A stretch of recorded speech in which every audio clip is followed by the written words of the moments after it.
Sıcak. Tamam. Hadi sarımsak da ye. Hı.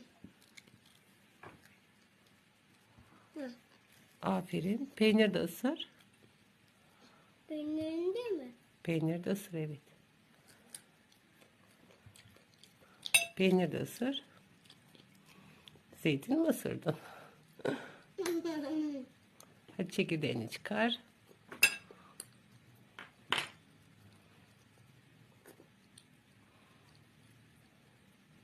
Çıkar çekirdeğini. Aferin kızıma. Çok acı. Acı mı o? Beğenmedin mi? Acı bir şey. Tamam. Ağzını sileceğim. Tamam. Bir tane patatesi sarımsak da ye. Ben ne istedim? Tamam, birazcık da sarımsak ısır.